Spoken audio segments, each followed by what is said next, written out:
Kemudian apa makannya? Makannya tidak sembarang makan. Rasulullah itu orang Arab, suka kebab gitu, unta, sapi digoreng, ya, dibuat masakan suka sekali. Kenapa kok pakai kurma? Karena Rasulullah itu melakukan sesuatu tidak berdasarkan keinginan, tapi menunggu wahyu. Paham ya? Nah ini tadi. Ini harus kita pedoman nih. Berarti monggo latihan warga tenang saya mohon yuk kita latihan makan buah tiap pagi gitu. Ya. Jadi tadi minum air putih dan makan buah. Nah ini caranya. Contohnya ya ini. Jadi ini air putih dan ini yang saya lakukan. Jadi air putih 1 liter karena berat saya 70, berarti saya harus minum sekitar 70 ke 30, 2 liter. Berarti pagi separuhnya 1 liter. Buko. Tapi saya latih 1,5 liter saya minum pada waktu sahur. Buko 1 liter, berarti 2,5 liter aja. Nanti kalau sudah itu bagaimana? Resikonya sering kencing. Betul apa? Nah terus apa? Sekarang bukanya gimana? Bukanya sama juga. Buka baca basmalah, kemudian apa? Makan kurma basah atau kering dan seteguk air. Sama juga. Doanya doa setelah minum. Berarti kita juga sama juga waktu buka puasa sama juga. Buah dulu, kurma dulu, baru air putih.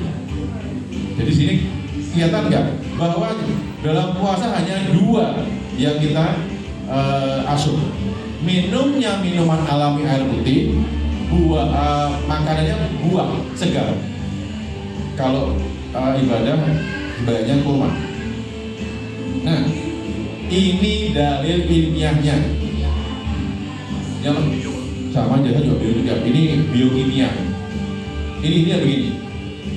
Pada waktu seorang makan buah, ya ini buah ya, air putih, dia akan memperbaiki apa?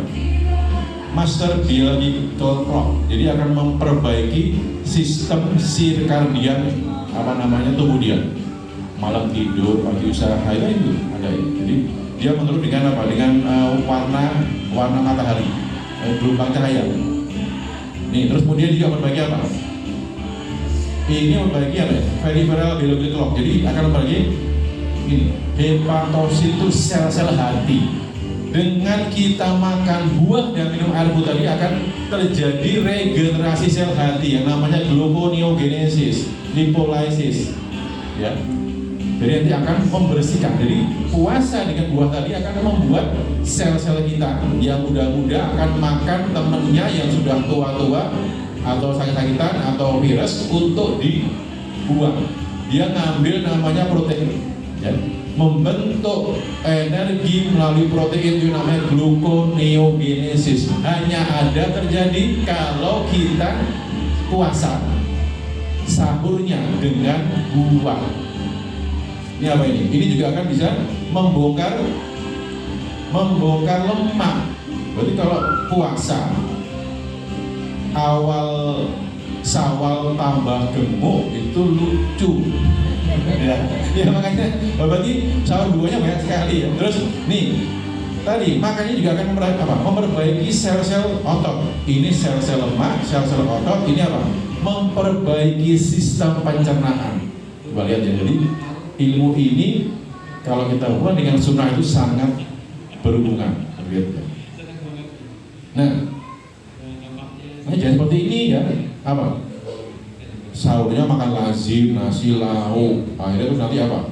Sini nanti nggak ada seratnya, minumnya minum kemasan. Kemudian di sini cuma lapar dahaga aja. Buko sama juga. Ini hanya sebatas puasa, sebatas menggugurkan kewajiban. Tidak ada manfaat untuk tubuh kita. Ada 8 manfaat puasa.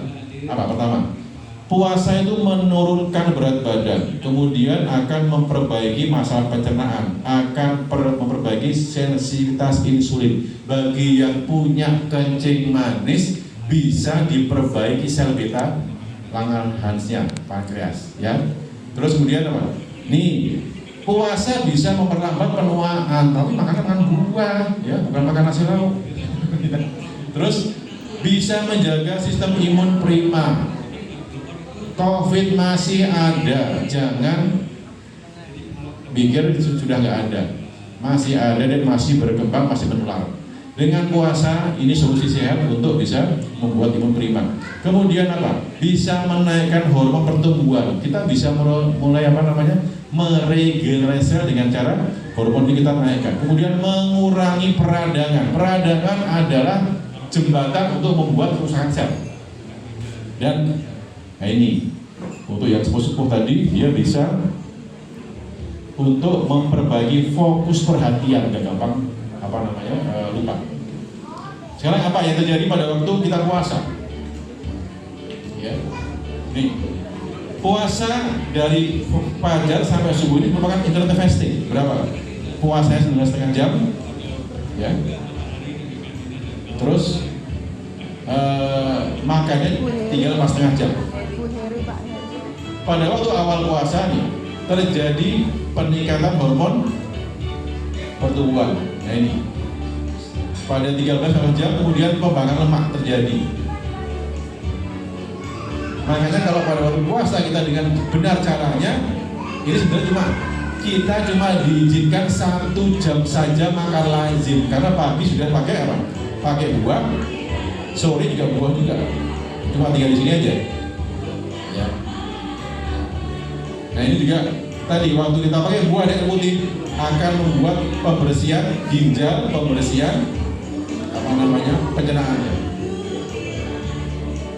Terus kemudian, nah ini menarik ya. Ini yang baru ketemu tahun 16. Jadi setelah 17 jam tidak ada makanan, tubuh akan membuat namanya autophagy yang akan memulai meremakan sel rusak sampai 72 jam. Ya. Dan ini yang kedua menitok. Ada namanya stem cell. Jenengan sakit apapun juga yang merusak organ menggunakan konsep niko, tubuh bisa memperbaiki dirinya sendiri. Tapi puasa nggak salah puasa ya, puasa dengan buah dan air putih. Ini termasuk pada waktu 24 jam puasa itu apa? Ada namanya protein BDNF, Brain Derived Neurotrophic Factor, yaitu protein yang untuk memperbaiki fungsi sel saraf otak. Dari sini orang yang stroke bisa pulih nggak? Bisa sekali. Ya. Kanker bisa sekali berubah. Ya, karena kita pakai konsep alam. Nah terus ini, kapan autophagy terbentuk? Pada waktu 17 jam kita tidak makan.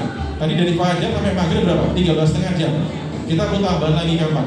Jadi sebenarnya puasa tadi dimulai pada waktu kita mulai tidur malam.